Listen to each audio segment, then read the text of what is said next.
Ang Antikristo ng Daniel at Revelation ay walang iba kundi ang papacy, the Pope of Rome. Kung tatanungin natin si Martin Luther, ang sabi ni Martin Luther that the Pope of Rome is the Antichrist. Tingnan natin si John Wesley.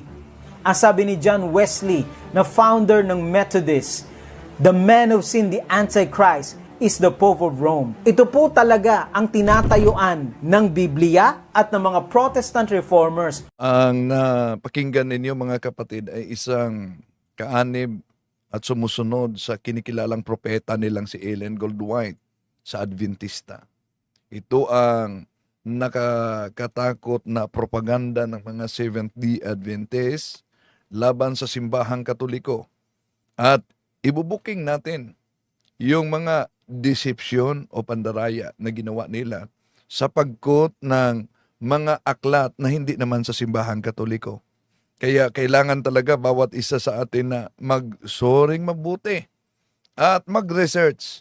Dahil kung makikinig lang kayo nito sa propagandang ito, delikadong matangay kayo dahil ang kasinungalingan, pag ito'y palaging inulit-ulit, magbukha talagang parang katotohanan, lalo na sa ating mga kapatid, kulang ang kaalaman. Isa-isahin natin itong propaganda nila sa pagsagot. Sino ang tunay na Antikristo? Ang turo ng karamihan, ang Antikristo daw, ay pagkatapos pa daw ng secret rapture, a future Antichrist.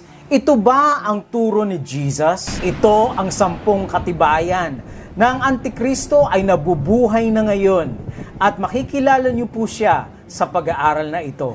Revelation 14 verse 9. At Okay, sasagutin natin ito punto por punto mga kapatid.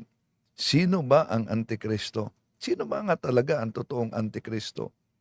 Una kong pag-aralan natin ang Biblia, tandaan natin na si San Juan, siya ang nagsulat sa Revelation chapter 13 verse 18 na paulit-ulit na ginagamit sa mga anti-Catholic laban sa ating pananampalataya. Ang Antikristo sa Biblia, malinaw ang sinabi ni San Juan. Sino yung Antikristo? Alam niyo ba? Unang Juan 2:18-19 sa Biblia na tinatawag na ang salita ng Diyos, ito ang babala laban sa mga Antikristo. Munting mga anak, ito na ang huling oras. Gaya ng inyong narinig na darating na ang Antikristo. Kahit ngayon ay marami ng Antikristo. Kaya nalalaman natin na ito na ang huling oras. Humihiwalay sila sa atin, subalit hindi sila kabilang sa atin. Sapagkat kung kabilang sila sa atin, mananatili sana silang kasama natin. Ngunit umalis sila upang mahayag na silang lahat ay hindi kabilang sa atin. Yun ang palatandaan ng Antikristo. Umalis mula sa katotohanan upang malaman, at lahat ng mga protestante sa simula galing sa simbahang Katoliko, wala namang ibang iglesia na itinatag ng ating Panginoon Jesucristo, humihiwalay. At sa kanilang paghiwalay, iniwanan nila pati na ang banal na misa na the heart of the mystical body of Christ, the church. Walang pagkakaiba yan. Kung binanggit ni San Juan, unang Juan 2:18-19 ang mga antikristong humihiwalay, si San Juan din ang nagbanggit sa Juan Kapitulo 6, versikulo 66, tanda ng mga Antikristo, 666. Juan 6:66. Eto, mabasa natin. Mula noon, marami sa kaniyang mga alagad ang bumalik at hindi na sumama sa kaniya. Bakit? Anong konteksto dito? Nang sinabi ng ating Panginoong Hesus, ako ang tinapay na nagmula sa langit. Sino man ang kakain sa akin ay magkakaroon ng buhay na walang hangga. At ito ang iniwanan ng mga iba't ibang sikta sa kanilang paghiwalay sa simbahang Katoliko.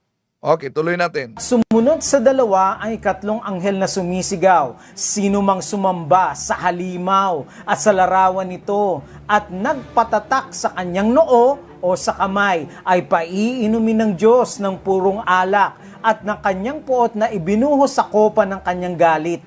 Papahirapan sila sa apoy at asupre sa harapan ng mga banal na anghel. May ginamit siya na talata dito, na papahirapan sila sa asopre sa banal na sa harap ng mga banal na mga anghel. Ngayon, ang tanong, kung gagamitin natin ang aklat ng Seventh-day Adventist, mga kapatid, sino ba ang itatapon sa impyerno? Alam niyo ba kung sino ang itatapon sa impyerno kung gagamitin natin ang aklat ng Seventh-day Adventist? Ito. Kaya mahirapan ang mga Seventh-day Adventist dito ipaliwanag mismo ang kanilang aklat. Na inaamin mismo ni Ellen Goldwhite sa kanilang aklat. Ito, pakita ko sa inyo ang pahina mismo ng aklat ng Seventh-day Adventist. So, pansin nyo? Ito, mabasa ninyo. And thou, Capernaum, close parenthesis, Seventh-day Adventist, who have the great light, which art exalted unto heaven in the point of privilege, shalt be brought down to hell. Mismo sa kanilang aklat, mga kapatid, sino ang katuparan sa ginagamit na Revelation chapter 14 verse 9 kung babasahin natin ang aklat mismo ni Ellen Goldwhite, The Last Day Events ng kanyang aklat, na ang Seventh-day Adventist daw ay itatapon sa impyerno.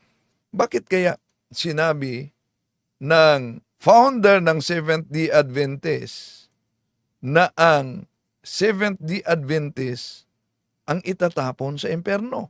Dito pa lang, mag-isip-isip na kayong mga Sabadista. At sa harapan ng kordero, ang babala ng propesiya ay iwasan natin ang Antikristo at ang kanyang tatak, the mark of the beast. Natural, dapat iwasan natin ang Antikristo. At ang Antikristo ay nagpakalat ng mga kasinungalingan. Juan 8:44, dahil ang kasinungalingan ang ama ay ang diablo. Pero paano natin ito may iwasan kung hindi natin kilala ang Antikristo sa Biblia?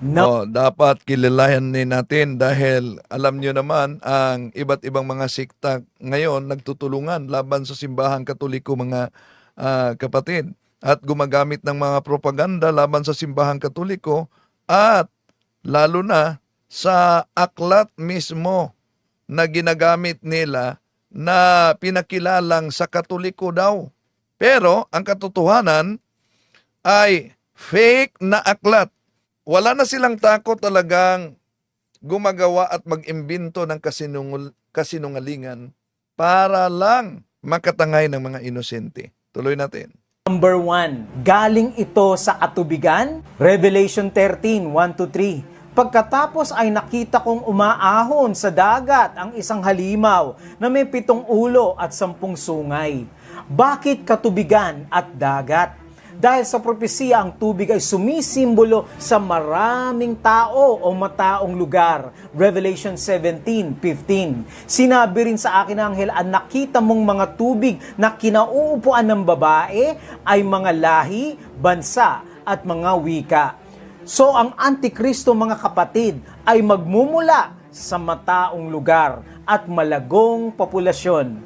Number 2. Okay, bago dyan mga kapatid, ginamit niya ang Revelation chapter 17 verse 15 dahil nabasa nila na ang tubig sa Revelation chapter 17 verse 15 ay yung kinauupuan ng babae.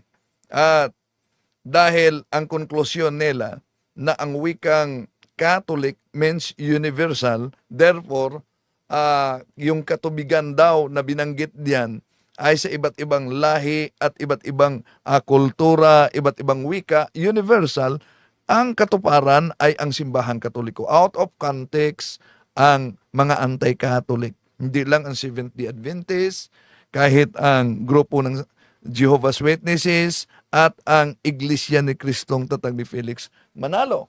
Bakit?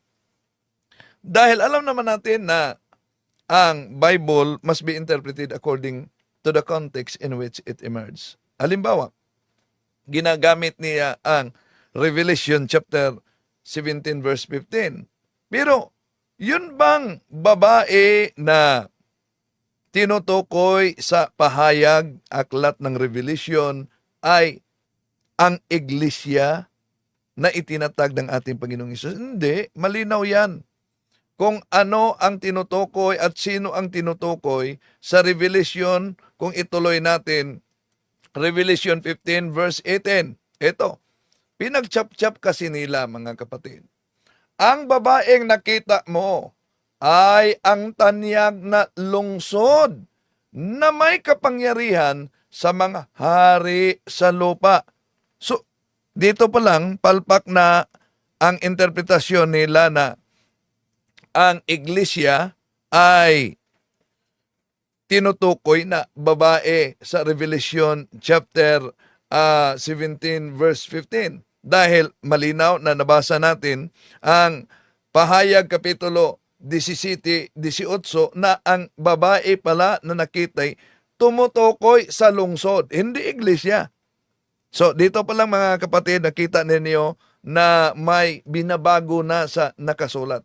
At alam naman natin na before the conversion of the Roman Empire, grabe na ang katanyagan ng Roma, pati na sa komersyo ng Rome. Nakarating yan sa pinakamalayong panig sa buong mundo.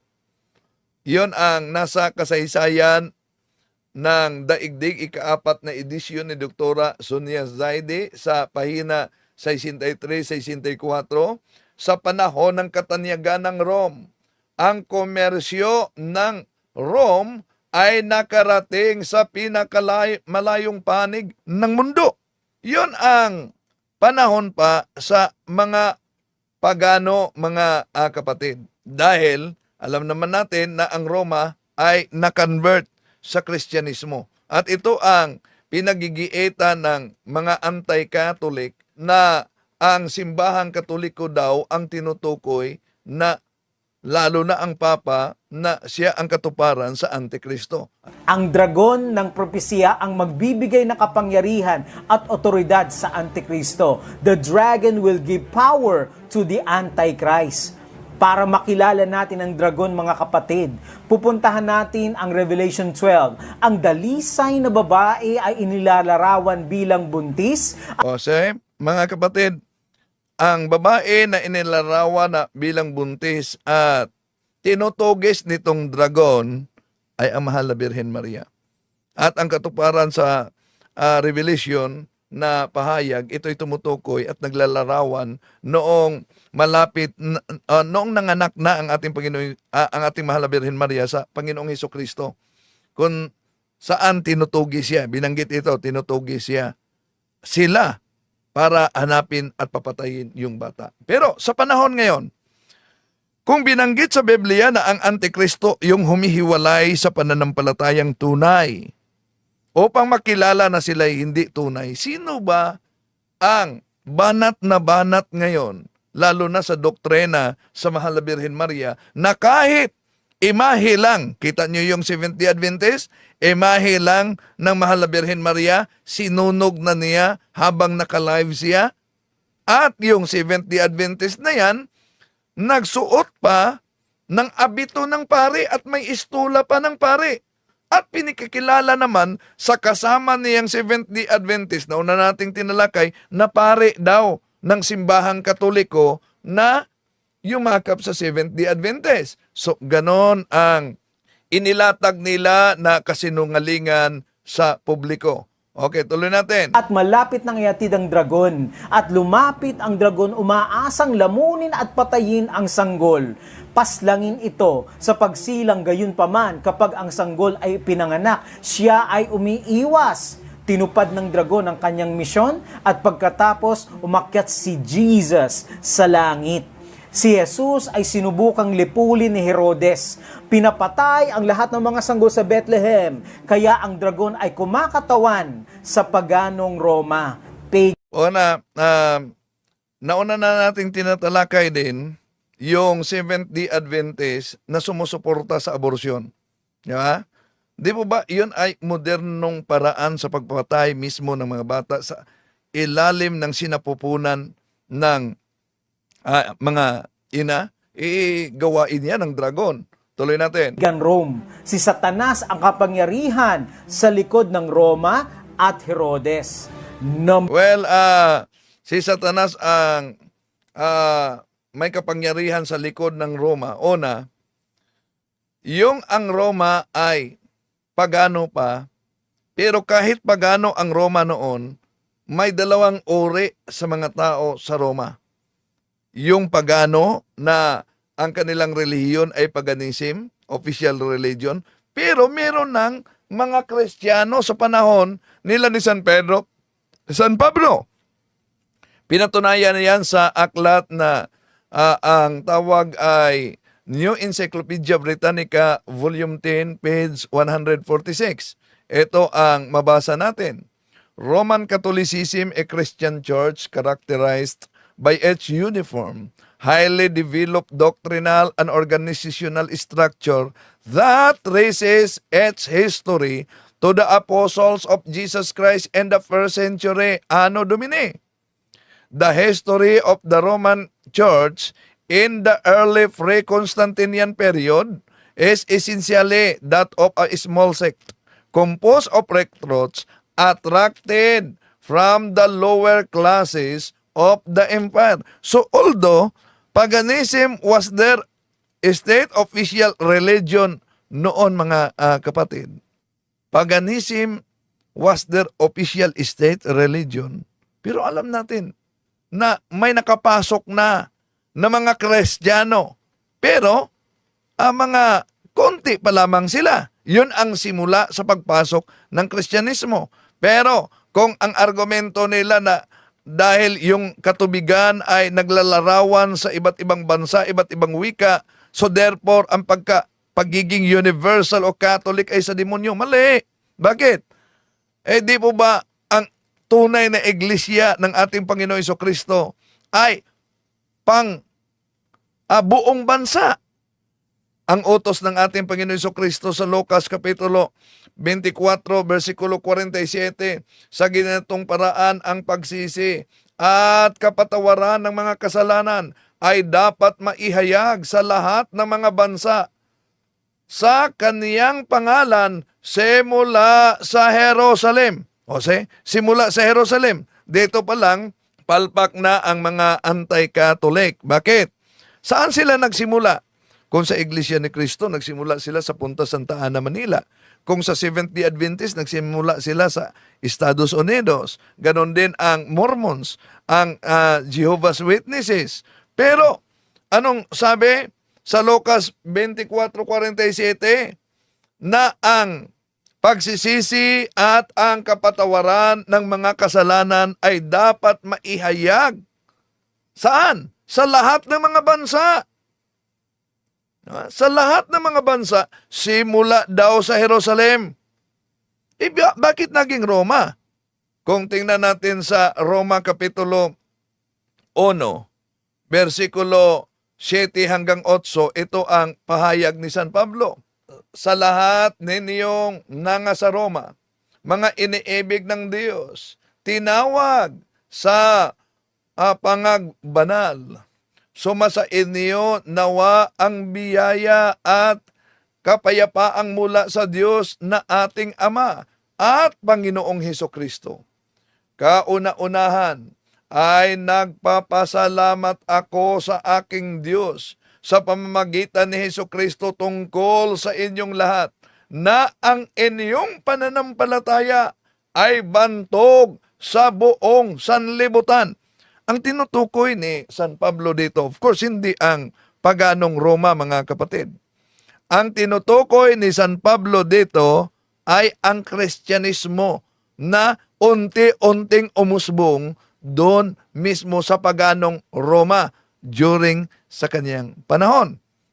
Ngayon, nang sinabi ni San Pablo sa Roma 7:8, Hepestis katangelitay en hulotokos mo na ang pananampalataya ninyo sa Roma ay bantog sa buong sanlibutan. Tanong, sino bang katuparan nito? Na ang pananampalataya sa Roma ay naging bantog sa buong sanlibutan. Alam naman, kung ang katuparan dito mga kapatid ay ang mga protestante, na ang unang protestante ay nagsimula lang sa Germany. Si Martin Luther na dating monghin ng Katoliko, Agustinian monk. At dami pang mga Katolikong humihiwalay at nagtatag ng kanilang sariling sekta. Kaya yun ang katuparan sa mga Antikristo sa unang Juan 2:18-19. Humihiwalay sila sa atin, ang mga Antikristo, upang makilala na sila'y hindi talaga tunay na kasama natin. Tuloy natin. Number 3, nakatanggap siya ng nakakamatay na sugat. Anong nakakamatay na sugat ang tinamo ng Antikristo? Ayon sa kasaysayan, pag-aaralan po natin. Ito, pag-aaralan natin mga kapatid, dahil ang Papa daw umano ang tinutukoy dito. Mali na naman, no? Ang mga Adventista tungkol dito, mali sila. Numero 666 na iniugnay nila sa Santo Papa. Bakit? Dahil alam nyo, historically, noong panahong nagsimula pa lang yung Kristyanismo doon sa Roma, alam naman natin na ang official state religion nila was paganism, and then Christianity was subject to persecution dahil illegal para sa kanila sa panahong iyon ang Kristyanismo. At ang otoridad ng paganong Roma, lalo na ang emperor mga kapatid, itinuturing ang simbahang Katoliko na bilang banta sa Imperyong Romano na ang relihiyon ay paganismo.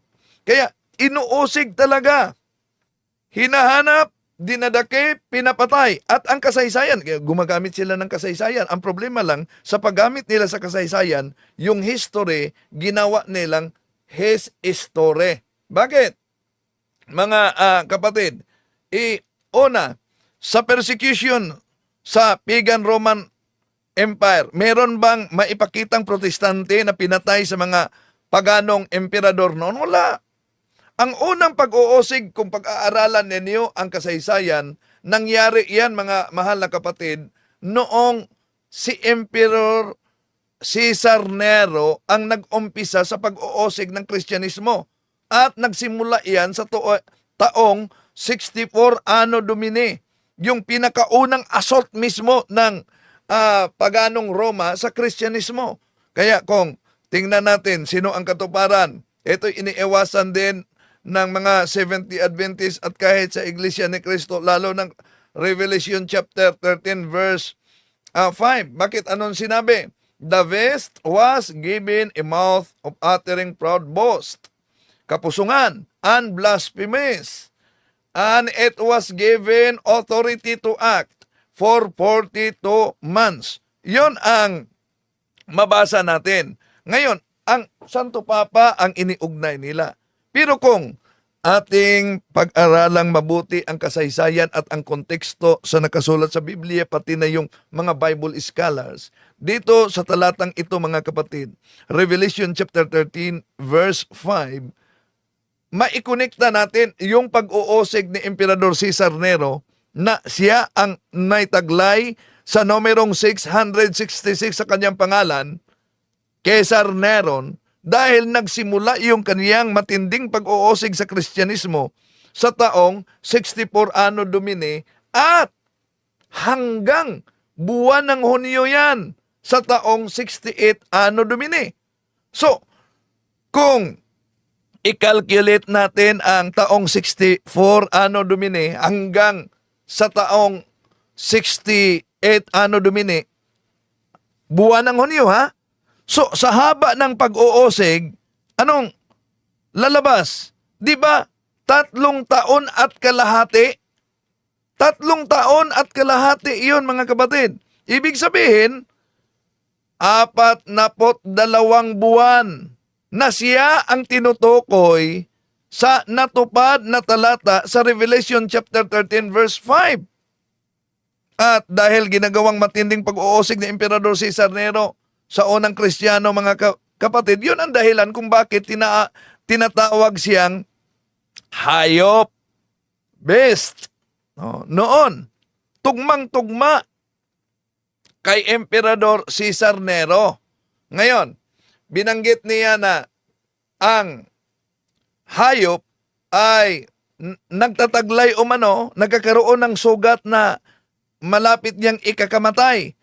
Sa kasaysayan ba, si Emperador Cesar Nero ba, nagkaroon ba din ng ganyan? Tingnan natin ang komentaryo sa tinatawag na Introducing the New Testament, Its Literature and Theology ni Marian Mayi Tamson, mga kapatid, sa pahina 570 kung ano ang binanggit. Ito ang mabasa natin. When Nero Caesar is written in the Hebrew characters, their sum is 666. So that he is that person. Other descriptions of the beast recall the legends of Nero's mysterious death, unexpected return. According to Revelation chapter 13 verse 3, one of its heads seemed to have received a death blow, but its immortal one had been held. A cryptic statement referring to the expectation that Nero would return and the empire would continue to exert its power and influence. Yun ang sabi ng mga Bible scholars. Kaya itong pahayag ng Seventh-day Adventist na tumutukoy sa Santo Papa, kanilang interpretasyon nagsimula sa kanilang kinikilalang propeta, wala namang Bible scholars na sumusuporta na ito'y tumutukoy sa Papa ng Simbahang Katoliko. Bagkus, ang kanilang paggamit sa talata ay out of context, mga kapatid. Okay, tuloy natin itong pahayag ng Adventista. Ito maya-maya. Number 4, ang Antikristo ay tumatanggap ng pandaigdigang pagsamba. Revelation 13 verse... So, kung ang Santo Papa ang Antikristo, at para sa kanya ang Antikristo ay tumatanggap ng pandaigdigang pagsamba, o dapat ipakita niya na may doktrina ang Simbahang Katoliko para hindi magiging haka-haka. Kung baga, chismis. Di ba? So, yung ibang mga sikta, mga chismoso pala. Asan mabasa yung aklat talaga ng Simbahang Katoliko? Hindi yung imbento lang aklat, dahil ipakita natin yung kinukot nila, mga kapatid, na iginiit nila na aklat Katoliko, hindi naman yun sa Katoliko. Ganon ang kanilang propaganda. Okay, tuloy natin. 4, sinamba ng lahat ng tao ang dragon sa saan mabasa na aklat ng Simbahang Katoliko na ang Papa ay itinuturo talagang sinasamba ng Simbahang Katoliko? Wala naman. Kaya, yung paggamit sa Revelation chapter 13 verse 4, palpak na naman, out of context na naman. Pagkat ibinigay nito ang kanyang kapangyarihan sa halimaw. Sinamba rin nila ang halimaw at sinabi nila, sino ang katulad ng halimaw? Sino ang makakapaglaban sa kanya? Magpapakilalang banal ang Antikristo. Magpapakilalang kakampi ni Kristo galing sa loob, pero katulad ni Judas, the son of perdition, anak ng kapahamakan, ay magpapakilalang laban sa Diyos sa kaduluhan. Yan. Kailan ba nagpakilala ang Santo Papa na parang si Judas? Yun lang ang maling interpretasyon ng propaganda ng Seventh-day Adventist, dahil ginamit nila yung ang Santo Papa humihingi ng sore sa pagpatay ng milyon-milyon. Mali na naman sila. At ilalantad natin ang pamimiki nila sa naturang paggamit sa propaganda, mga kapatid. No? So mag-ingat talaga kayo. Ganito na kadesperado itong mga ngaral ng Adventista na gumagamit at nagpakakalat ngayon ng fake news, mga kapatid. Okay, tuloy natin. no? Itong ikinakalat na fake news ng mga Adventista. Number 5, maghahari ang Antikristo sa loob ng 42 buwan. Yan, maghahari ang Antikristo sa 42. Atin naman yung tinatalakay, mga kapatid, no? Kung sino ang katuparan sa 42. Di po ba? Kung i-calculate nyo ang pagsimula ni Emperador Cesar Nero sa taong 64 Anno Domini hanggang taong 68 Anno Domini sa buwan ng Hunyo, tugmang-tugma talaga sa haba ng kanyang pag-uusig na lumalabas na 3 taon at kalahating taon. Yon ay tugmang-tugma na 42 buwan. Na siya ang katuparan sa Revelation chapter 13 verse 5. O 42 prophetic months o 3 at kalahati na taon. Ang katumbas ng 42 months sa propesiya ay 1,260. Yan, pinagtagpi-tagpi ang talata. How about yung sinabi sa ikalawang Pedro na ang isang araw ay magiging 1,000? Pero dito out of context sila. Bakit out of context? Lalo na yung paggamit niya sa Daniel Kapitulo 7. Ito, tandaan niyo, mula pa noon, ginagamit na ito ng mga Seventh-day Adventists, pero matagal na din silang nabuking. Patuloy pa rin sa paggamit nito. Revelation 12 verse 6, ang babae naman ay tumakas papunta sa ilang, sa isang lugar na inihanda ng Diyos para sa kanya, upang maalagaan siya roon sa loob ng 1,260 araw. Makasama sa Bible prophecy, 1 prophetic day is equal to 1 literal year. Ang katambas ng isang araw ay 1 taon sa pag-aaral ng propesiya, Ezekiel 4 verse 6 at Numbers 14:34. Ang Antikristo ay naghari ng 1,260 literal na taon. Number 6. Sige. Ipakita niyo ang kasaysayan na ang Santo Papa ay naghari sa ganun lang na taon. Wala, puro naman pahayag lang na walang ipinakita na batayan, mga kapatid, no? Kaya kung makikinig kayo, parang totoo talaga, pero walang ipinakitang batayan. Yung iba niyang pahayag, may pinakitang batayan, pero pinakilalang aklat ng simbahang Katoliko yung iba na hindi naman talaga aklat sa simbahang Katoliko. Pero matagal na nila itong ginagamit. At ito ang ibubuking natin. Ang Antikristo ay isang taong pinuno.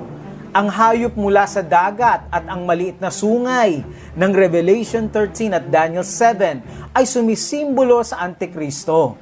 Daniel 7:8. Ang sungay na ito ay may mga mata na tulad sa tao. Dito naman, out of context na naman ang Adventista, mga kapatid, dahil iniugnay nila ang Papa. Okay, sige. Tingnan natin ang ito protestante, hindi ito sa Katoliko, the Living Bible. Ano ba ang footnote sa Daniel 7:8, mga kapatid? Daniel 7:8 na inangit. Ito ba'y tumutukoy, yung little horn, tumutukoy ba sa Santo Papa? Sino ang tinutukoy dyan? Napansin niyo, mga kapatid? Ito, mabasa dito, na ang little horn pala ay tumutukoy kay Antiochus Epiphanes, the future fulfillment by the Antichrist at the end of the human history. So, dito pa lang sa Protestant na Bible, itong Seventh-day Adventist na nagpakilalang Protestante din, mga kapatid, ay wala na. Nalantad na ang kanilang kamalian. Maliban dyan, meron pa bang Bible scholar na makita natin na ang Revelation chapter 7 verse 8 ay tumutukoy talaga yung little horn kay Antiochus? Ito, sa pahina 140 ng Hellis Bible Handbook, ito mabasa natin, mga kapatid. So dito natin makita na out of context talaga ang Sabadista. The little horn, which arose out of the four, is generally agreed to mean Antiochus Epiphanes, 175-167 BC, of the Syrian branch of the Greek Empire, which made a determined effort to stamp out the Jewish religion under chapter 11 verse 21 up to 35. Yun ang mabasa natin mga kapatid sa galing mismo sa mga Bible scholars. Pagkatapos, itong 70 Adventist na nagsimula lang nila ni Ellen Goldwhite na alam natin na walang pagkakaiba ni Kibuloy na pinakitaan daw ng Diyos at may inihayag, yun na, diyan, mag-ingat na kayo. Tuloy natin. At may bibig na nagsasalita na kapusungan sa Ingles ay blasphemy. Number 7. Magsasalita siya ng blasphemy, kapusungan, laban sa Diyos. Revelation 13:5. At binigyan siya ng isang bibig na nagsasalita ng malalaking bagay at mga kapusungan. Ano ba ang kapusungan? Yan.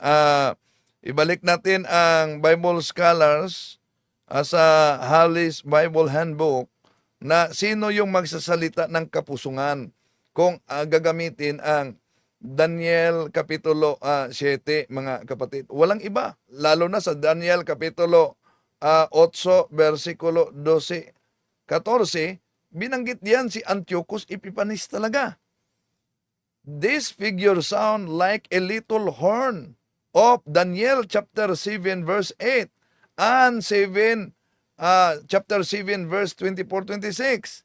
The Antichrist, but given details here, and those later in Daniel, this appears to be a picture of the brutal and infamous Seleucid ruler Antiochus IV, also called Epiphanes. He was one of the four rulers who emerged from the divided Greek Empire after Alexander's death. Yon ang mabasa natin, mga mahal na kapatid, sa mga Bible scholars. Pero merong mga nagpaka-scholar na anti-katoliko na tatag ni Ellen Goldwhite na napakalayo naman para lang siraan ang simbahang katoliko at ang Santo Papa. Pero napansin ninyo, ang kanilang paninira hanggang sa Santo Papa mula sa mga doktrina at sa mga miyembro. Di ninyo marinig na siniraan nila ang founder ng simbahang katoliko. Bakit? Dahil kung kanilang tatalakayin ang founder ng simbahang katoliko, mapilitan talaga sila, mga kapatid, na i-research ang kasaysayan. At alam nyo naman sa kasaysayan na ang nakasulat Gloria Encyclopedia Volume 5, page 106, Catholic Church, Greek Catholicos Universal, term generally applied to the divine society founded by Jesus Christ and endowed by the pouring of the Holy Ghost on the day of Pentecost. Hence often called Roman Catholic. So tuloy natin, mga kapatid, ang grabe na paninira ng Seventh-day Adventist. Blasphemy in English, mga kapatid. John 10 verse 33 says, "Sinagot siya ng mga Hudyo, hindi dahil sa mabuting gawa ay binabato ka namin, kundi sa pamumusong." Blasphemy. At sapagkat ikay bagaman ikay ay tao, ay nagkukunwaring Diyos. Ang kapusungan o blasphemy ay kapag ang isang tao ay nagpapakilalang Diyos, ngunit ito'y hindi kapusungan o blasphemy kay Jesus dahil siya'y tunay na Diyos. Lucas 5:21. Sino ito na nagsasalita ng mga kapusungan? Sino ang makakapagpatawad ng mga kasalanan, kundi ang Diyos lamang? Dito, mga kapatid, totoo na mabasa natin sa talata, pero pinutol ito ng Seventh-day Adventist. Una, yun ang pinaniniwalaan ng mga anti-Catholic, yung pahayag sa kalaban, kumakaaway ng ating Panginoon Kristo. Sino itong nagpapatawad ng kasalanan? Walang makapagpatawad ng kasalanan kundi ang Diyos lamang. May karugtong yan. Anong karugtong na iniwasan nila? Sabi ng ating Panginoon Jesucristo, ang anak ng tao ay may kapangyarihan sa pagpatawad ng kasalanan dito sa lupa. At alam naman natin na ang kapangyarihang yan ay ibinigay niya sa kanyang mga apostoles. So, dito sa talatang ginagamit nila mga kapatid, ang kanilang pinaniniwalaan para sa pagtuligsa sa ating pananampalataya, yung pahayag ng mga kalaban ng ating Panginoong Hesukristo. Pero pinutol nila yung pahayag ng ating Panginoong Hesukristo na ang anak sa tao ay may kapangyarihan sa pagpatawad ng kasalanan dito sa lupa. Tuloy natin.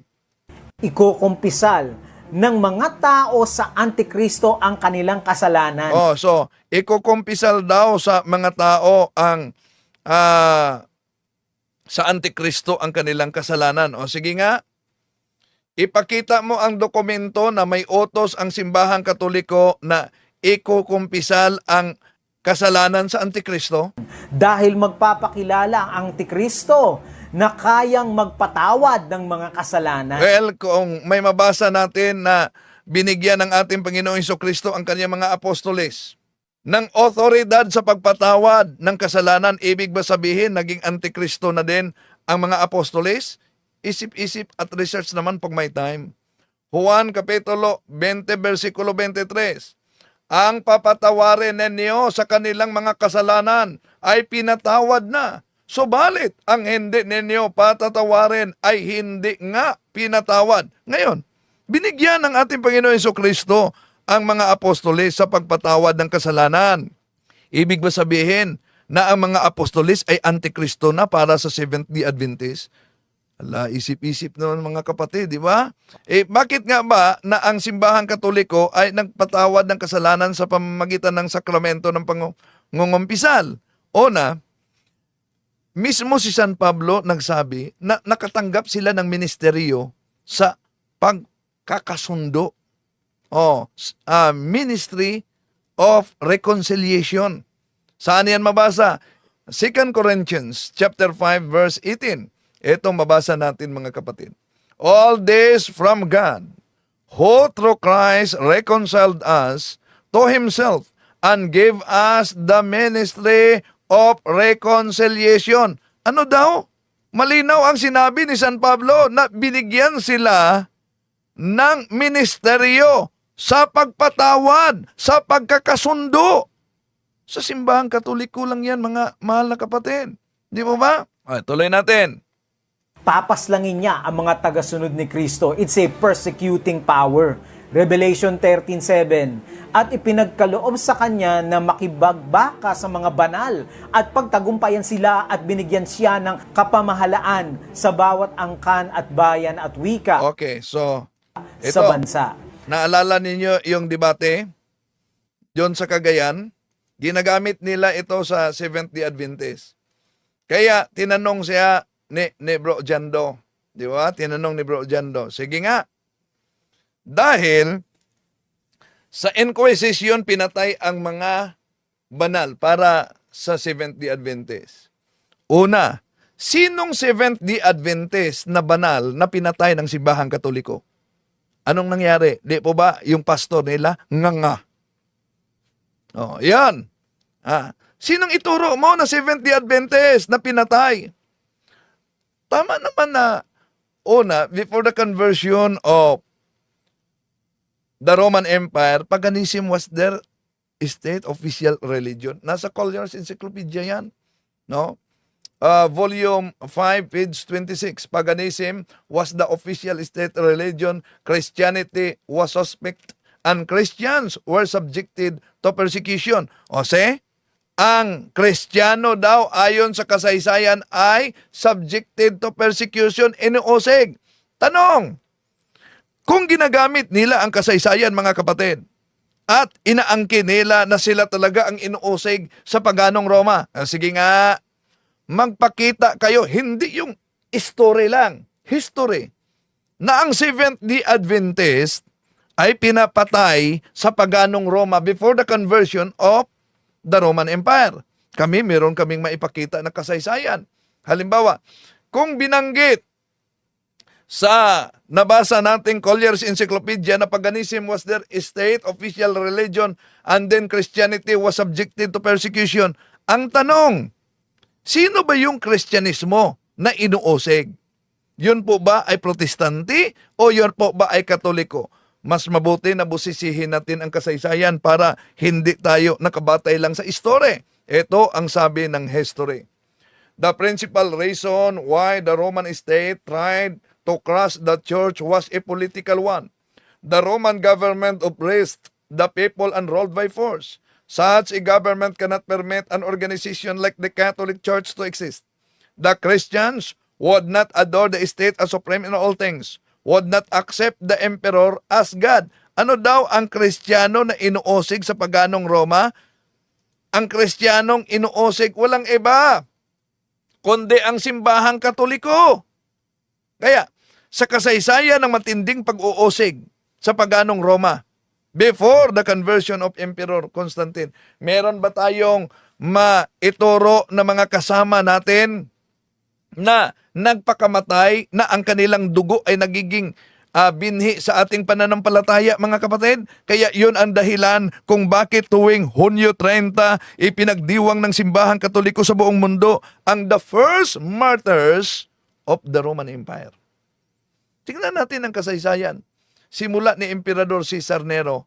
Pansinin ninyo, may Sabadista ba dito o Protestante? Ito, Europe Before Modern Times by O'Brien, page 183 hanggang 181-183. Sa panahon ni Emperador Nero, sinong pinatay? Si San Pedro, San Pablo, San Andres, at marami pa. Sa panahon ni Domitian, taong 65-66. Sino? Si San Juan, Evangelista, yon. Pinadala sa isla ng Patmos. Sino pa? Si Trajan, sa taong 106-117. Sino ang mga pinatay dito? Mga Santo Papa ng Simbahang Katoliko. Si Clemente of Rome, Eberestos, Alexander, all popes. Si Marcos Aurelius sa taong 161-130. Sino ang pinatay? Sila si Saint Polycarp of Smyrna, Saint Hoster de Martir, si Saint Cecilia, yun pa sa panahon ni Septimo Severus, 211, si Saint Irenaeus, Bishop of Lyons. Sino pa? Ito, mga kapatid, Europe Before Modern Times, page 100, si Maxim. Sino? Ang daming mga Kristiyano, si Decius. Sino ang pinatay? Ito, sila si Saint Agatha, si Valerian. Sino pinatay? Si Saint Sixto, Saint Lawrence, si Aurelian, dami pa mga Kristiyano, si Diocletian, panghuli ito, taong 303-305, sinong pinatay? Saint Sebastian, Saint Agnes, Saint Lucy, Saint Vincent. Ngayon, asan ang Seventh-day Adventist dyan? Asan ang mga Protestante kahit Iglesia ni Cristo diyan? Meron ba silang kasama na nagbuhis-buhay para sa pananampalataya? Kaya ingat kayo mga kapatid. Nito mga propaganda nila laban sa atin. Tuloy natin. Ang Antikristo, mga kapatid, ay pumaslang ng napakaraming Kristiyano at inamin nila ito at humingi pa ng tawad sa publiko. Ang Antikristo, mga kapatid, is a persecuting power. Number 9. Okay, dito muna tayo. Inaamin o mano ng simbahang Katoliko. Una, mali at misleading yung sinabi na inaamin ng Santo Papa. Ipakita ko ang dokumento, mga kapatid. Inilabas ito sa taong 2000. Ito po ang nakasulat sa dokumento. Dahil sabi niya, ang daming pinatay. Ito ang, we are asking pardon for the division among Christians, for the use of violence that some have committed in the service of truth. and for the attitudes of mistrust and hostility assumed toward followers of other religions, said Pope John Paul II, address in the purple robes of Lent. Yun ang mabasa, pero ito, alam niyo, sinabi ng mga Sabadista, inaamin na ng Papa ninyo, milyon-milyon ang pinatay. Asan yun? Asan ang sinabing milyon-milyon? Tuloy natin. Babaguhin ng Antikristo ang 10 utos ng Diyos. Wala nang ibang kapangyarihan sa buong sanlibutan ang nagtangkang Yan. Binago daw ang 10 utos. Mali na naman dito ang Seventh-day Adventist. No? Mali pa sila sa sinabing humingi ng tawad sa publiko sa pagpatay ng mga Kristiyano. Ito'y isa sa mga argumento, propaganda ginagamit kahit ni Eliseo Soriano noon. Kahit ng Iglesia ni Cristo at sa Seventh-day Adventist. So, una, kung sabi nila, kundi ninyo pinatay yung milyon-milyong mga tao, bakit nagsore yung Santo Papa ninyo? Na ipakita naman natin mga kapatid kung ano ang konteksto sa kaniyang pagsusore. Ito, nakita ninyo, nailabas ito sa balita. Ngayon, batay sa naturang apology, public apology ni Pope John Paul II, may mabasa ba diha na pinatay daw umano yung milyon-milyon na mga tao? Alam nyo, ang simbahang Katoliko bilang Estado, dahil Estado, katuparan sa Daniel 2:44 na ang Diyos ay magtatag ng kaharian na hindi magigiba. Nagiging state religion ang katuparan nito, ang simbahang Katoliko. Kaanib tayo sa UN. Kung totoong milyon-milyon ang pinatay, matagal na sana itong simbahang Katoliko sinampahan ng kaso sa pagpatay ng milyon-milyon ng mga tao. Di ba sila nag-isip ng ganyan? Isip-isip naman pag may time. Sabi ni Hermoso Delphin, I prefer SDA than Catholic. Pipiliin mo ba yung SDA na una, mandaya lang? Bakit mandaya? Una, para ipalitaw na ang Santo Papa ay may vicarious filii sa tiara. Ito inaamin ng inyong pastor na si Cesar Dizon. Dinaya ng Seventh-day Adventist ang tiara. May isang evangelist pumunta sa Roma, sa Vatican. Nakita nila doon yung tiara, yung korona ng Pope. At sa korona ng Pope, pinicturan niya ito. Ang picture, bit-bit niya pa uwi. Nakita ng isa sa mga artists. Ang ginawa ng artist, doon sa korona ng Pope, tiara ang tawag, ang ginawa niya, nilagyan niya ng vicarious filii para lang ma-illustrate. Wala doon sa tiara. O harap-harapan na pag-amin ng pastor ng Seventh-day Adventist. Pero marami pa rin na pumipili nitong kasinungalingan ng Sabadista. Wala sa tiara, nilagyan lang. Pero dinagdagan niya ng word na vicarious filii. Ngayon, ito pong picture na ito, nilagay sa query column. Question and answer ito sa Mystery Magazine. Ang tanong, meron bang original picture sa tiara ng Pope na merong vicarious filii? Ang sagot po ng Ministry Magazine, meron ipinadala na ang term na ginamit nga nila ay dubious picture of tiara. Yan. Nagpadala ang manggagawa ng Seventh-day Adventist na dubious tiara. Alam pala nila yon.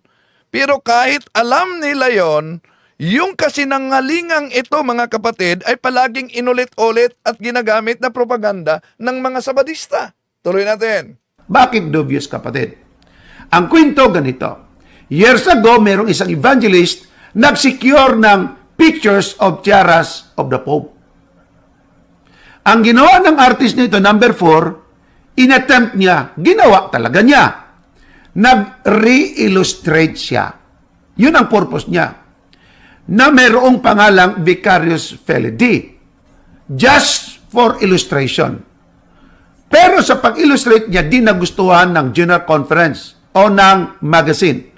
Kasi ang picture altered. Anong ibig sabihin ng altered? Dinagdagan. Hindi na yung original, na bago ngayon. Sinadmit niya ito. Ang ginawa ng magazine, ng Ministry Magazine, I would say, nagkaroon sila ng personal examination sa tiara, picture. Kanilang dinesisyonan, failed ito. Hindi karapat-dapat. Bakit? To disclose sa picture na may vicarious fidelity. Kasi wala naman talaga sa picture. Na ngayon, hindi natin yan inilalayo, mga kapatid, mga kaibigan. Hindi po natin yan itinatanggi. Yan, hindi nila itinatanggi na ginawa pala yun ng Seventh-day Adventist, mga kapatid. Hindi lang yan. Kung maalala ninyo, ito ding pastor ng Seventh-day Adventist, namimiki ng obispo. Di po ba nagpakilala siya na bishop daw ng simbahang katoliko? Ito. Ipapakita ko sa inyo, para po kayo na mismo, kasi sabihin nyo, gawa-gawa ko lang, ang kardinal mismo o bishop ay naghamon sa inyo, sa akin, sa ating lahat. Tulungan lang daw siyang maghanap from the Bible and Bible alone na nagsasabi ang linggo ay dapat ipangilin. Magbibigay siya ng premyo sa iyo ng $1,000. Paki-play, please. I have repeatedly offered $1,000 to anyone who can prove to me from the Bible alone that I am bound to keep Sunday holy. There is no such law in the Bible. It is a law of the Holy Catholic Church alone. The Bible says, "Remember the Sabbath day to keep it holy." The Catholic Church says, "No, by my divine power I abolish the Sabbath day and command you to keep holy the first day of the week." Baka sabihin ninyong naninira lang ako, o kaya sabihin nyo gawa-gawa ko lang. Ayun, bishop ng Catholic Church na mismo ang nagsabi na it's not coming from the Bible ang pangingilin ng araw ng linggo. Okay, malinaw yun mga kapatid. Bishop ng Catholic mismo ang nagsabi. Pero nang nabuking siya na hindi pala yun obispo ng Katoliko, gawa-gawa lang pala yun ng Seventh-day Adventist, abay, sabi ni Pastor Dison, hindi ko naman pinakilala, bishop ng Katoliko yan. Ngayon, ang sabi niya, dapat sinabi ni Dison na ito ay binihisan lang o nagbihis lang siya, tapos aktor. Ganon sana. Ito ang sabi ni Talibong. Hindi. Mr. Talibong, kung may nakalagay dyan, no entry. Walang taong nakatayo. O, dito, nahirapan na siya ipaliwanag yung ginawa niya, na ipinakilala niya. Pagkatapos, ang kanyang explanation, no entry. Walang tao nakatayo. No entry. Papasok ka pa rin ba? Ang hirap talaga ipaliwanag pag mabuking, pastor ito ng Sabadista. Walang taong nagsabing, oy, no entry to ha? Hulihin ka ng pulis. No, yun. Ang layo, di po ba? Bakit di mo pinakilala na artista pala yon? Bakit pinakilala mo na obispo yon? Ang sagot niya, no entry daw. Papasok ka ba? Hulihin ka. Kung halimbawa, ito nga naman ay one way lang. Oh, one way. Anong kaugnayan sa no entry at one way? Sa tanong natin, bakit yung hindi obispo, pinakilala ninyong obispo? Yun naman, di po ba? Oh. So, ganon talaga ka limbungan. Okay, tuloy natin. Oh. Ikalawa, high voltage. Oh, yeah, high voltage. Nahirapan talaga siyang ipaliwanag dito mga kapatid kung paano lulusutan yung kapalpakan ng pastor ng Seventh-day Adventist na ang piking obispo, pinakilala niyang bishop mismo. Do not enter. Palibasa walang tao nagsabi sa yung high voltage to, do not enter. Enter ka pa rin, ayaw mo makinig kahit nabasa mo ng placard.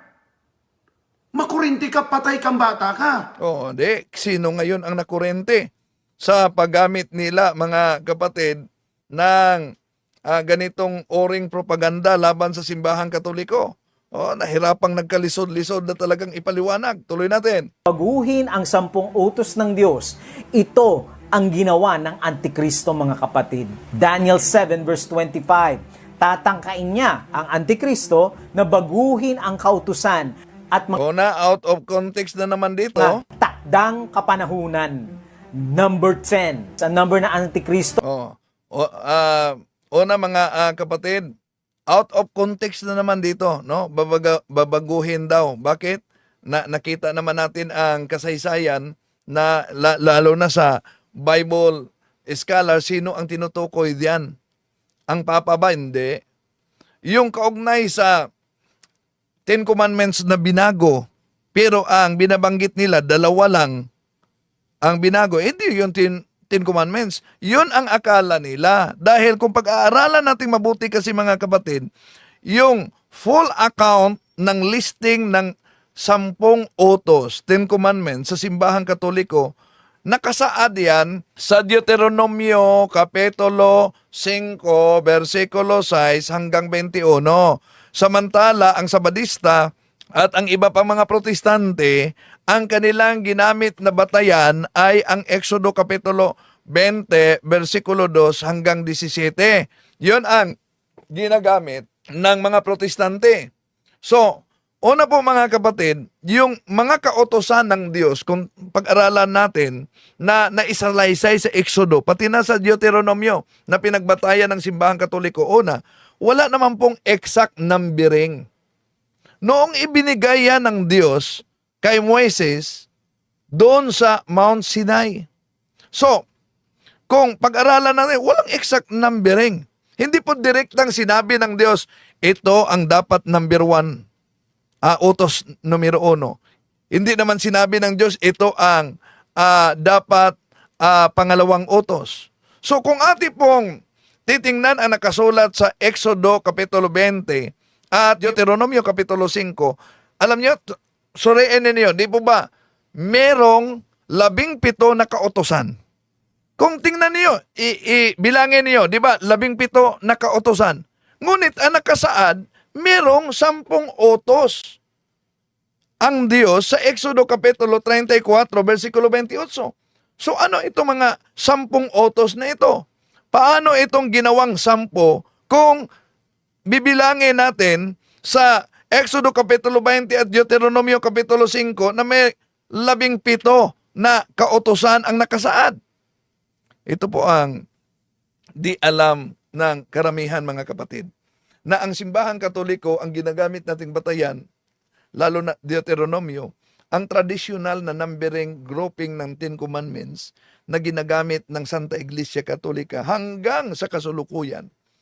Mula sa Catechism of the Catholic Church ni San Agustin, yung obispo ng Hippo sa taong 354-380 Anno Domini. So si St. Agustin, mga kapatid, na isang early Christian, isang theologian, isang philosopher, isa siya sa mga early fathers at doctor of the church, kung saan diyon ang nagsimula ang numbering sa Ten Commandments, no? At nakasaad yan sa Catechism of the Catholic Church. Ito, sa Catechism of the Catholic Church. May nawala ba dyan sa utos ng Diyos? I am the Lord your God, who brought you out of the land of Egypt, out of the house of bondage. You shall have no other gods before me. You shall not make yourself a graven image, or any likeness, or any that is in heaven above, or that is in earth beneath, or that is in water under the earth. You shall not bow down to them or serve them. Yun ang nakasulat sa Catechism ng Simbahang Katoliko, mga kapatid, na nakabatay sa Deuteronomio. Ngayon, itong unang commandment na nabasa natin, may nawala ba sa salita na nakasaad sa Deuteronomio Kapitulo 5, versikulo 6 hanggang 9, kung saan doon hinango ang naturang first commandment. Wala. Andyan, kumpletong-kumpleto, bawat salita, mga kapatid. Walang tinanggal sa Catechism of the Catholic Church. At dahil sobrang haba, kaya nga, pinaiklian yung nakasulat para madaling matandaan, lalo na sa mga Katoliko, kaya lumalabas na summarized command. At yun ang makikita natin sa kautusan na sabi nila, binago daw ng simbahan Katoliko. Mali. Yung I am the Lord thy God, thou shalt not have strange gods before me. Ang tawag diyan ay summarized. Dahil ang pagbabawal sa paggawa ng mga graven images at ang pagsimba ng Diyos-Diyosan, mga kapatid, ay bawal yan. At sakop yan sa unang kautusan ng Diyos. Ibig sabihin, ang Diyos lamang ang dapat sambahin. Pero kung sabihin, ang Santo Papa ang katuparan sa halimaw na babaguhin, mali na naman sila. Balikan natin ang Hellis Bible Handbook. Ang tinutukoy diyan, walang iba ay si Antiochus Epiphanes. Kaya out of context na naman ang Seventh-day Adventist. Ay 666. Revelation 13:18. Dito may karunungan. Ang may pagkaunawa ay bilangin ang bilang ng hayop sapagat siya'y bilang ng isang tao. At ang kanyang bilang ay 666. Ang mark of the beast ay hindi 666. Ang 666 ang numero ng Antikristo. So, ang numero ng Antikristo ay 666. Pero hindi daw umano ito mark of the beast. Ano ba yan?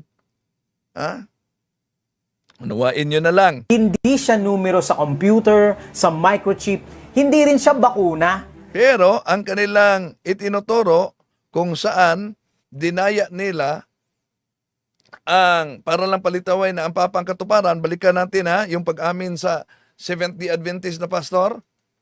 May isang evangelist pumunta sa Roma, sa Vatican. Nakita nila doon yung tiara, yung korona ng Pope. At sa korona ng Pope, pinicturan niya ito. Ang picture, bit-bit niya pa uwi. Nakita ng isa sa mga artists.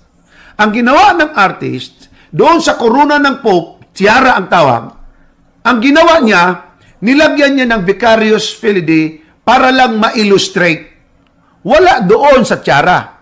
Pero dinagdagan niya ng word na Vicarius Filii. Ngayon, ito pong picture na ito, nilagay sa query column. Question and answer ito sa Mystery Magazine. Ang tanong, meron bang original picture sa tiara ng Pope na merong Vicarius Filii? Ang sagot po ng Ministry Magazine, meron ipinadala na ang term na ginamit nga nila ay dubious picture of tiara. Bakit dubious, kapatid? Ang kwento ganito. Years ago, merong isang evangelist nag-secure ng pictures of tiaras of the Pope. Ang ginawa ng artist nito, number 4, inattempt niya, ginawa talaga niya. Nag-re-illustrate siya. Yun ang purpose niya. Na mayroong pangalang Vicarius Filii. Just for illustration. Pero sa pag-illustrate niya, di nagustuhan ng General Conference o ng magazine. Kasi ang picture altered. Anong ibig sabihin ng altered? Dinagdagan.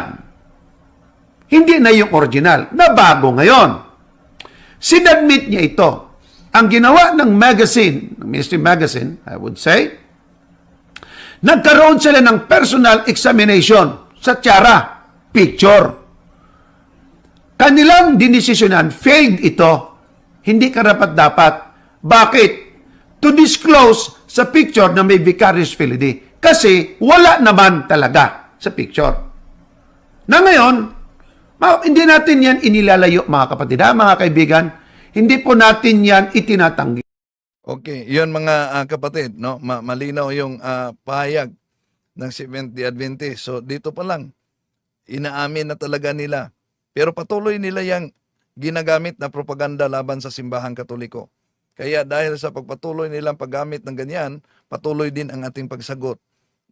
At ilalantad natin yung mga propaganda nila. 666 ang numero ng pangalan ng Antikristo. Pangalan ng Antikristo, 666. Pero tandaan natin, yung Vicarious Filii kahit kailan, hindi yun pangalan ng Papa. At hindi yun titulo ng Papa. Kaya doon pa lang, palpak na sila mga kapatid. Tuloy natin. Isa lang ang kapangyarihan na tinutukoy ni Jesus sa propesiya. Ang pag-aaral na ito mga kapatid ay hindi para saktan ang sino man kung hindi ipamalita. Yes, alam naman natin na ang pag-aaral na yan hindi saktan, kundi malinaw na isang pandaraya sa sino man ng mga inosente. Kaya sinagot din natin, hindi upang saktan ang damdamin ng mga kapatid nating nadala sa pirated na sikta, no? Okay, tuloy natin. Sa lahat ang katotohanan na magpapalaya sa kanila. John 8:32. Ang Antikristo ng Daniel at Revelation ay walang iba kundi ang papacy. Mali na naman. Dahil ginamit natin mga kapatid ang mabasa sa Hellay's Bible Handbook na ang katuparan sa Antichrist na binanggit diyan, ang little horn ay walang iba kundi si Antiochus Epiphanes. Hindi binanggit sa mga Bible scholars na ang papasi maliban lang sa propaganda ng Seventh-day Adventist. Tuloy natin. The Pope of Rome. Kung tatanungin natin si Martin Luther, ang sabi ni Martin Luther, pareho kayo na protestante, pero Sandy-keeper si Martin Luther. Natural, magkaisa talaga kayo ni Martin Luther, pero kahit kailan, tulad sa Seventh-day Adventist, din tinutuligsa ng anti-Catholic ang founder ng simbahang Katoliko. Tuloy natin. That the Pope of Rome is the Antichrist. Tingnan natin si John Wesley. Ang sabi ni John Wesley, na founder ng Methodist, the man of sin, the Antichrist, is the Pope of Rome. Ito po talaga ang tinatayuan ng Biblia at ng mga Protestant reformers. Yon. Hindi, yon ang tinatayuan ng Biblia. Yon ang tinatayuan ng mga anti-Catholic na out of context sa Biblia. Ngunit tinalikuran na ng mga protestante ang turo ng Biblia ngayon. Hindi tinutulikuran ng protestante yan dahil ginagamit yan nila na propaganda laban sa simbahang Katoliko pa. Ito po ang 10 katibayan na ang Pope of Rome, ang Antikristo. Number 1, lumitaw ang kapapahan mula sa Roma, isang mataong lugar. Ang Vatican, isang kaharian na mayroong 174 na bansa, ay mayroon ding diplomatikong relasyon sa Vatican. Mga kapatid, sino ba ang katuparan sa Roma 1:8?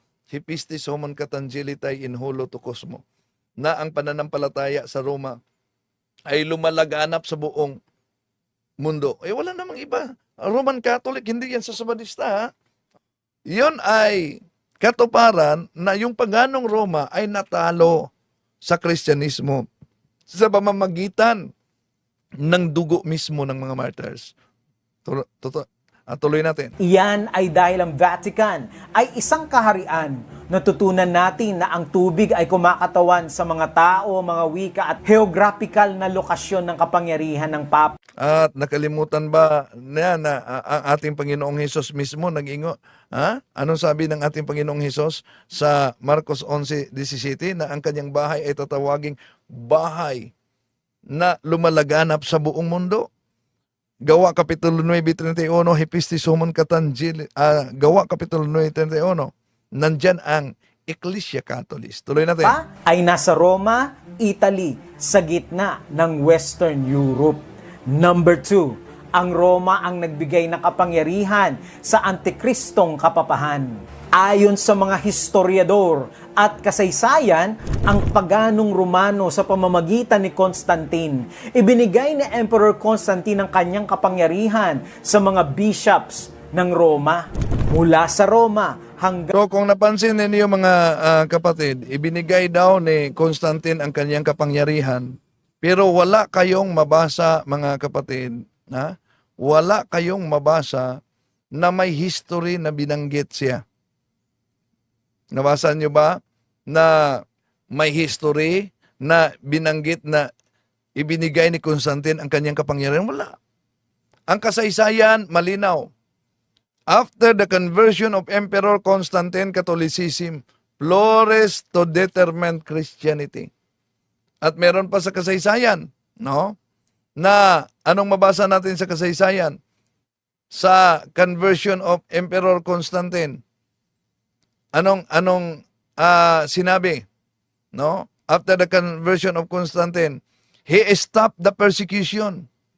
Yun ang mabasa natin sa kasaysayan. Asan yan?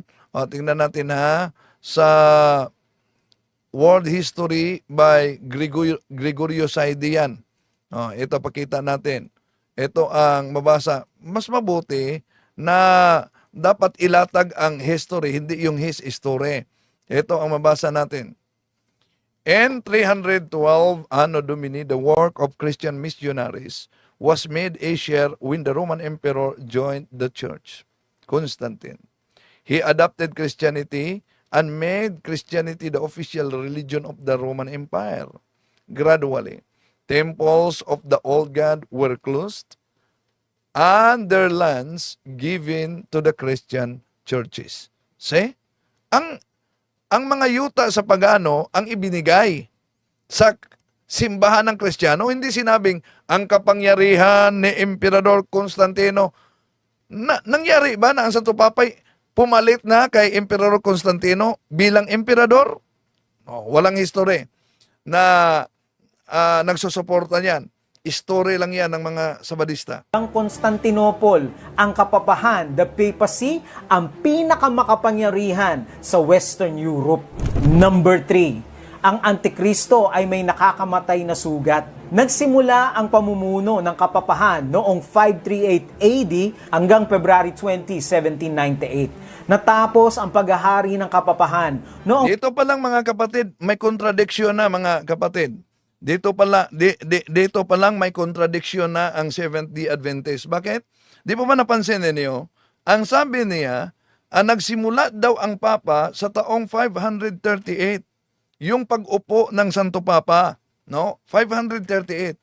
Pero paano niya i-reconcile na sa panahon ni Emperador Constantino, ibinigay na ni Constantino ang kanyang kapangyarihan sa Papa? Di ba nagkontrahan, ha? Anong taon si Emperador Constantino? 312 Anno Domini. Pagkatapos dito, nagsimula ang Santo Papa sa taong 538 hanggang 1787. Ibig ba sabihin, hanggang sa taon lang yan, ngayon wala ng Papa?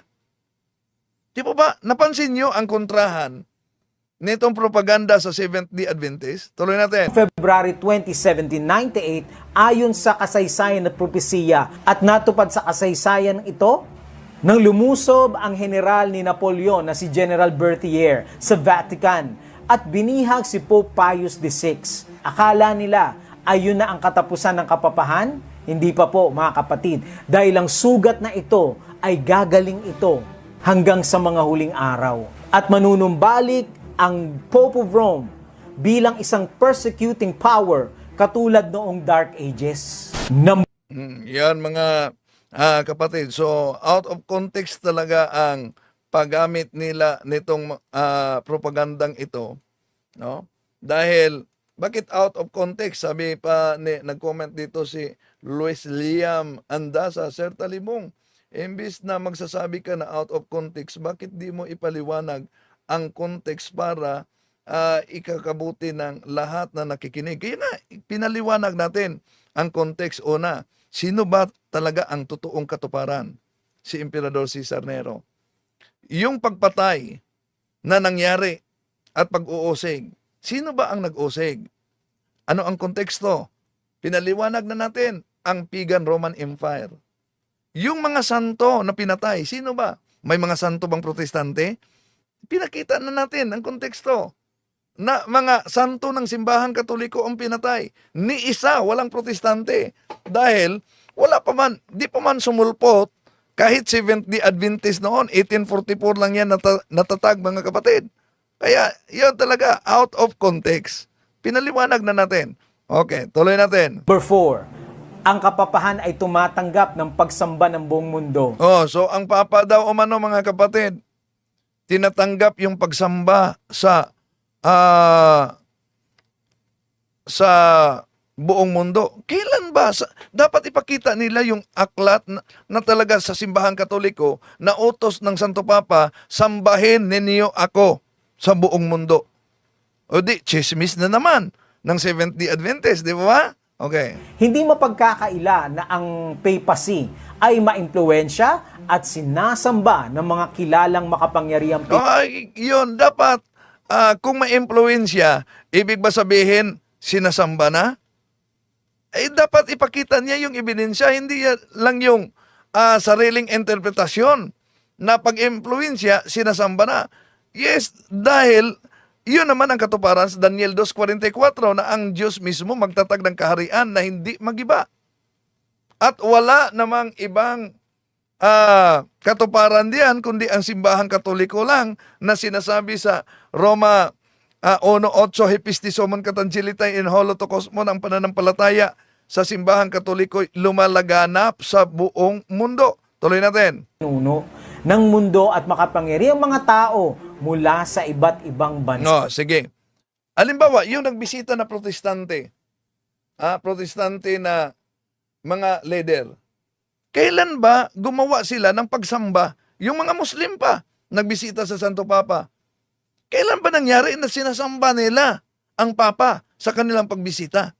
Kaya mag-ingat mga kapatid, ha? Sa number 5, nakita ni Daniel sa kanyang pangitain ang ika-4 na hayop at yun ay ang Ayun, sinagot na natin at nabuking na sila dito na hindi ito tumutukoy sa Papa kundi ang konteksto dito ay mabasa natin mismo at ipinakita natin ang Bible scholars kung sino ang tinutukoy diyan. katakot na dragon na mayroong 10 sungay. Ito ay sumasagisag sa 10 divisions of Western Europe. Ngunit ang 3 dito ay nabunot ayon sa Daniel 7:8. Ito ang Heruli, Vandals, and Ostrogoths. Tanong, bakit sila nabunot? Dahil sa kanilang pagkabigo at pagkabunot, umusbong ang maliit na sungay na Antikristo. Ayon sa kasaysayan, dahil sinakop sila ng Antikristo, itong 3 barbaric kingdoms na ito ay sinakop ng kapapahan at naghari ito, ang Antikristo, sa buong West. Number 6, ang Pope bilang pinuno. At number 7, magsasalita ng kapusungan. O dito, una, may quotation na misinterpretation at may aklat dito na hindi naman sa Katoliko, na pinakilalang sa Katoliko. O, pansinin ninyo. Ang kapapahan, ang buong mundo, mga kapatid, ay unti-unting nagiging isang relihiyon, one world religion sa pamamagitan ng Pope of Rome. Natupad ba yan, one world religion sa pamamagitan ng Pope? Sangayon kaya yung mga Muslim? Sangayon kaya ang Iglesia ni Cristo na pasilalim sila sa Papa? Sangayon kaya ang Sabadista? Kaya imposible naman ito na naginip ng umaga itong mga Sabadista na one world, one religion. Pero ang utos naman ng ating Panginoong Jesucristo sa panalangin niya, San Juan Kapitulo 17:17, Sanctifica eius en veritate, sermo tuos veritas est. Panalangin niya na magiging isa. Katulad sa Ama at siya ay iisa. Okay, tuloy natin. Ipatupad ang marka ng halimaw, the mark of the beast. At ito ay tungkol So ibig sabihin, hindi pa na ipatupad ang marka ng halimaw pala. Hindi pala napatupad pa dahil hindi pa ang one world, one religion. Sa pagsamba, ang antikristong kapapahan ay ang tinutukoy ng propesiya na magsasalita ng kapusungan. Question: ano ulit ang kapusungan o blasphemy? Number 1, kapag ang isang tao ay tao lang ngunit nagpapakilalang Diyos. Number 2, at nagpapakilalang may kapangyarihan magpatawad ng kasalanan. So kapusungan ba yung ginawa ng mga apostoles, Gawa Kapitulo 19-18 na nagpatawad sila ng kasalanan, 2 Corinto 5:8, lalo na sa Juan Kapitulo 20-21-23. Kapusungan ba yon? Okay. Sino, kung yun ang taglay na kapangyarihan, authority ng tunay na iglesia, sino ang may dala na taglay niyan? Ang simbahang Katoliko lang. Di ba? Tuloy natin. We hold upon this earth the Ay, ito na. Palagi itong ginagamit ng Seventh-day Adventist. place of God Almighty. We hold upon this earth the place of the God Almighty. Kaya ang konklusyon nito, dahil sinabi, ginagamit nila yung encyclical letter ni Pope Leo XIII noong Hunyo 20, taong 1894 na nagdeklara umano ang encyclical letter na ito ay about unity of the faith. So ano ang akto na nakasulat? Ipakita ko ang akto na nakasulat. Pinutol kasi ito ng Seventh-day Adventist, mga kapatid. Pinagchap-chap. Ito ang nakasulat, mga kapatid. Pansinin ninyo, ha? Sa encyclical letter. But since we hold upon this earth the place of God Almighty, who will have all men to be saved and to come to the knowledge of the truth. And now that our advanced age and the bitterness of anxious cares urge us toward the end of common to every mortal, we feel drawn to follow the example of our Redeemer and Master, Jesus Christ, who, when about to return to heaven, implored of God, his Father, in earnest prayer, that his disciples and followers should be of one mind and one heart. I pray that they all may be one, as thou, Father, in me, and in the Father, thee, that they also be one in us. Yun ang binanggit natin sa John chapter 17 verse 17. Sanctifica ius in veritate, sermo tuos veritas est. Pero, pansinin niyo mga kapatid, dahil lang sa quotation, we hold upon this earth the place of the Almighty God, gustong ipalitaw ng mga kampo ni Ellen Goldwhite na ang Papa ay nagiging Diyos na daw dito sa lupa. Mali! Bakit? Kung tama itong maling unawa ng mga Seventh-day Adventist na ang Papa ay nagpakilalang Diyos, di pa ba nabasa natin? Anong karugtong? Bakit may karugtong sa encyclical letter niya na tinutumbok at tinutukoy ang Panginoong Jesucristo na ano daw? Our Redeemer and Master. Uy, excuse me po. Di maaari, mga kapatid, na magpakilalang Diyos pagkatapos meron din siyang ipakilalang Master at Redeemer kung siya ay nagpakilalang Diyos. Kaya isip-isip naman pag may time. Di po ba? No? Kaya mag-ingat talaga sa ganito. Ang kotisyon kasi nila, mga kapatid, at unawa nila na we hold upon this earth the place of the Almighty God. Yun ang quotation galing kay Pope Leo XIII sa encyclical letter na inilabas noong Hunyo 20, taong 1894, mga Catholic. Alam nyo, sa Catholic point of view, ang kotisyon na yan, we hold upon this earth the place of God. Tama naman yan. Para sa mga Katoliko na naniniwala na ang Papa ay kahalili ni Cristo, Vicar of Christ, Vicarius Christi, hindi Vicarius Filii, ha? Mali yun, no? Vicarius Christi, kahalili. Di po ba, sabi ng ating Panginoon, Simon, feed my sheep. 21:17, feed my sheep. Ano po yung feed my sheep? Jeremiah chapter 3 verse 15, I will give you a pastor with all my heart and they will feed you with knowledge and doctrine. So tama sa mga Katoliko yung paniniwala natin na ang Santo Papa kahalili ng ating Panginoon Jesucristo. Kahalili sa pangangasiwa to feed the doctrine sa iglesia bilang representative ng ating Panginoon Jesucristo dito sa lupa. So, what does a representative do? Huh? He holds the place of the person he represents. Kaya, napakalayo sa baluktot nilang unawa, mga kapatid, na ang Papa ay nagpakilalang Diyos. Pope Leo is just reaffirming his position as Christ's representative. Ibig sabihin, Prime Minister. Yun ang ibig sabihin, mga kapatid. Okay, eto, tuloy natin. Thou art a priest forever, says the ordaining bishop. He is no longer a man, a sinful child of Adam, but an alter Christus, another Christ. Okay. So, ito, kung palakihin natin, mga kapatid, ang aklat na ginagamit, ang kotisyon nila. So, di talaga nila alam yung alter Christi. Ano yung alter Christi? Forever a priest of the Most High, with power over the Almighty.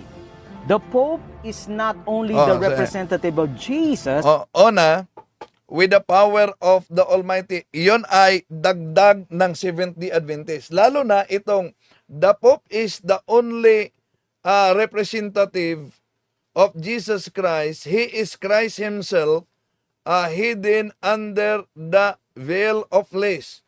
Ang ginagamit nila dito, na mabasa daw umano yan sa Catholic National, mga kapatid, na yun ang kanilang pinagbatayan. Nasa Catholic National daw. Una, tandaan natin, ang simbahang Katoliko, wala tayong Catholic National Publication. Kundi yung Catholic National, merong sa tinatawag na Church of England, Anglican Church. No? So dito, makita natin na ginagamit talaga nila yung mga propaganda laban sa simbahang Katoliko. Tuloy natin. but He is Jesus Christ Himself. He is Jesus Christ Himself. Kung tingnan natin ang Lucas Kapitulo 10:16, sabi ng ating Panginoon Jesucristo, ang di nakinig sa inyo, di nakinig sa akin. Ang di nakinig sa akin, di nakinig sa Ama na nagpadala sa akin. Yun ang alter Christi, mga kapatid. Pero the Catholic National, ulitin ko, hindi ito publikasyon ng simbahang Katoliko. Ibig ba sabihin, pag Catholic under na may Katoliko na, o kaya mag-ingat talaga yung mga kotisyon ng mga Seventh-day Adventist. Kaya kung haharap sila sa debate, gusto ko yung original talaga na gagamitin nila na aklat. Hindi yung kotisyon lang. Okay, tuloy natin. the veil of flesh. He, the Pope, is the infallible ruler, the supreme judge of heaven and earth, the judge of all, being Yun, ginamit nila yan, mga kapatid, na argumento, no? Tuloy natin. judged by no one, God Himself on earth. God So, alam nyo, sa original na aklat diyan, mga kapatid, di yan mabasa na sinabi ng Papa na God Himself on earth. Balik natin siya, God Himself on earth. Ito. He is Jesus Christ Himself, hidden under the veil of flesh. He Yon. Ito ang mabasa natin tingnan natin kung meron bang God Himself on earth. Ito, since those in higher authority are not judged by inferior, it is evident that the apostolic see, than which no earthly authority is higher, is judged by none, and that is perfectly sound, reasoning even the civil law. The king is above the law, and not subject to his own laws. Hence, the legal unction, the king can do no wrong. Yun ang nakasulat sa naturang dokumento. Hindi sinabi na God Himself on earth. Dinagdagan yan, mga kapatid, ng Seventh-day Adventist. He, the Pope, is the infallible ruler, the supreme judge of heaven and earth, the judge of all, being judged by no one, God Himself on earth. God on earth, ito ang tunay na kahulugan ng pagiging pari at ang tunay na stand ng Yan. Dahil gumagamit sila ng mga panglilinglang kotisyon. Kawawa talaga pag di mag-research mabuti, basta lang may kotisyon ang SDA. papacy. Sila ay Diyos dito sa lupa, nagpapakilalang Diyos, at sa pamamagitan daw ng pagkukumpisal sa pari ay Nasagot na natin ito, mga kapatid. Pagkukumpisal sa pare. mangyari sa kasaysayan when the papacy persecute 50 million believers. Actually, 50 million believers daw ang pinipersecute, ang pinapatay ng Santo Papa. Matindi ito na accusation ng Seventh-day Adventist, di po ba? Kaya humingi umano ng tawad ang Papa. 90 million nga yun mga kapatid. 90 million. Kung talaga 19 million ang pinatay ng Papa, di ba nila naisip na ang simbahang Katoliko kabilang sa United Nations, di pwedeng kasuhan ito sa daming pinatay? Ito ang nabasa natin. Asan diyan ang sinabi na humingi ang Papa ng sorry dahil sa milyon-milyon? May nabanggit ba diyang milyon-milyon, 90 million daw ang pinatay? Dahil sa kanilang sapilitang mga batas at pamamaslang Milyon-milyon ang pinatay. Ilang milyon na Seventh-day Adventist ang napatay ng simbahang Katoliko? Magbigay siya ng isa lang na tao sa milyon-milyon na pinatay ng simbahang Katoliko. Binanggit niya during Dark Ages. During Dark Ages, sige nga. O Protestante, during Dark Ages na sinabi niya. Okay, tuloy natin. persecute, pakikibaka sa mga Kristiyano noong Dark Ages. Number 9, binago ng papacy ang 10 utos ng Diyos. Binago daw ng papasi. Tinalakay na natin na yan, mga kapatid. Yon ang maling akala ng Seventh-day Adventist. Pero alam nyo ang katotohanan, ang Seventh-day Adventist ang nagbago talaga. Bakit binago ng Seventh-day Adventist? Alam nyo, si Ellen Goldwhite ay kaanib sa grupo ng millenniarism, tatag ni William Miller. Pero dahil si William Miller ay nagturo na ang Panginoon babalik 1844, hindi naman bumalik. 1844, humihiwalay. At sa paghiwalay, nagtatag sila si Ellen Goldwhite ng Seventh-day Adventist. Kailan ba nila, noong sila ay kaanib sa William Miller, at nang nagtatag sila, alam nyo ba, ang kanilang araw na pahinga ay Sunday pa noon.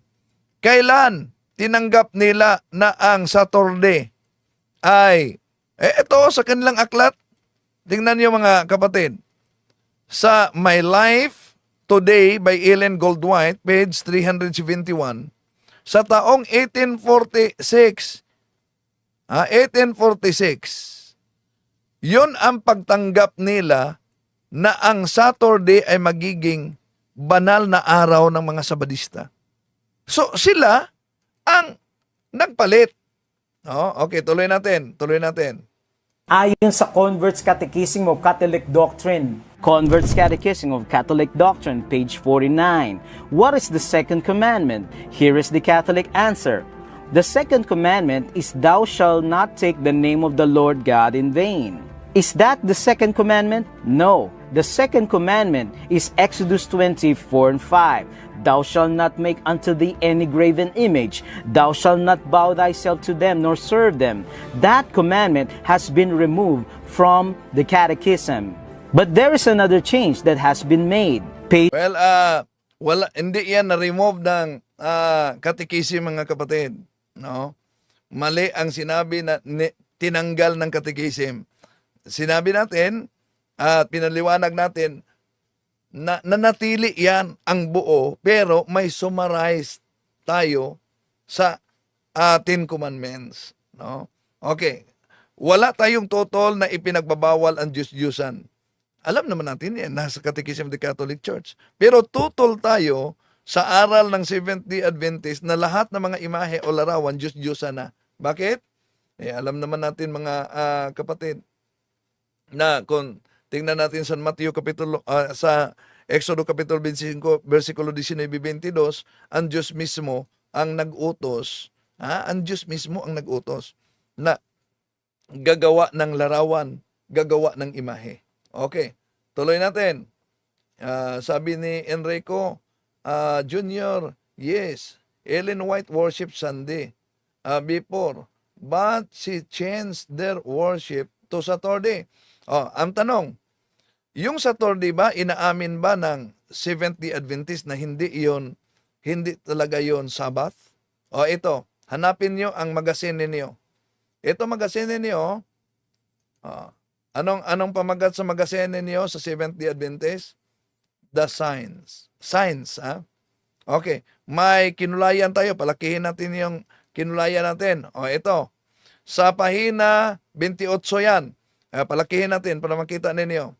Ito ang mabasa. In the strictest sense, Saturday isn't the Sabbath. Saturday begins and ends at the midnight, while Sabbath begins at sundown on Friday and ends on sundown of Saturday. Sa Levitico chapter 23 verse 32. Ito, nagsusuwaga na ang aral ng Seventh-day Adventist. Sa kanila mismong magazine yan, Saturday isn't the Sabbath. Kaya, may ginamit siya na Catechism of the Catholic Church. Pakinggan muna natin. 50 of Catechism of Catholic Doctrine.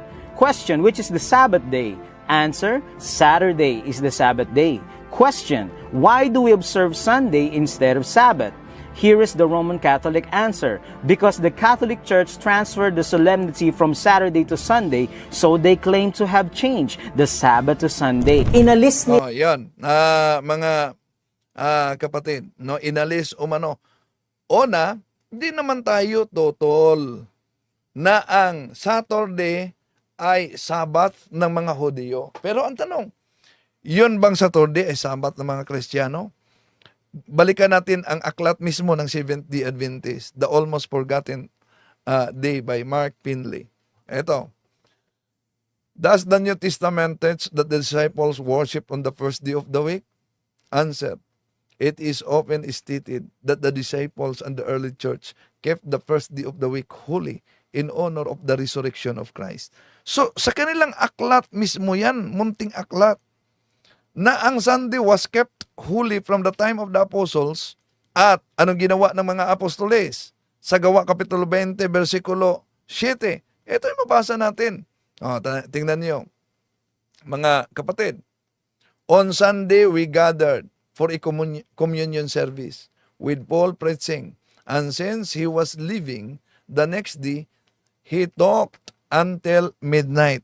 So, malinaw ang binanggit diyan sa Biblia on Sunday. So pagkapansin ninyo na sa unang araw ng linggo yan, nagtitipon at nagati-hati ng tinapay.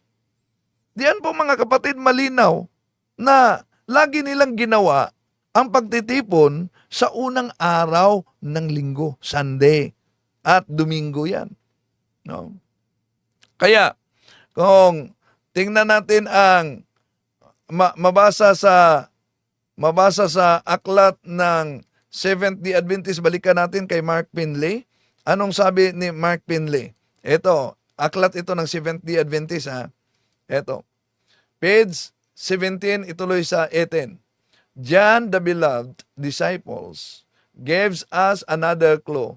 Exiled from the rocky island of Patmos, John writes, on the Lord's day, I was in the Spirit, and I heard behind me a loud voice like a trumpet. Revelation chapter 1 verse 10. John suggests that there was a special day the disciples worshipped on during the first century. It was called the Lord's Day. So Revelation chapter 1 verse 10, Lord's Day yan. Iyon din ang sabi ni Ellen Goldwhite sa kanyang aklat, yung Cebuano na Acts of the Apostles. Ito, mabasa ninyo mga kapatid. Ang adlaw nga igpapahulay gibalaan pagbantay ni Juan pinadayag 1:10. Ngayon, ang tanong, kung ang pinadayag 1:10 ay rest day, ano yan? Ito, mabasa naman natin sa Aletheia Translation Bible, before ever later, Revelation chapter 1 verse 10, I was worshiping on the day of rest when I heard voice behind me. Day of rest talaga. Sa Spanish, yo po'y Pahayag Kapitulo 1 versikulo 10, yo po'y en el espiritu en el día del domingo. Pahayag Kapitulo 1 versikulo 10, eto'y mabasa natin. Isang araw ng linggo, sumasa Diyos ang aking diwa, narinig ko sa likuran ang isang malakas na tinig na waring pakakak. At ito pa, it was Sunday, and I was in the Spirit praying, I heard. At ano daw yung Sunday ayon sa aklat ng mga Sabadista? Lord's Day yan. Kaya dito pa lang sa kanilang aklat mga kapatid, lantad na sila. Kaya di natin layunin na saktan ang damdamin sa ating mga kapatid sa iba yung pananampalataya, pero sinagot lang natin dahil alam nyo, ang kasinungalingan, pag ito'y palaging inulit-ulit, magmukha talagang parang katotohanan, lalo na sa ating mga kapatid, kulang ang kalaman. Maraming salamat po. To make His message known is our responsibility. So here we are to pledge our lives to the Lord.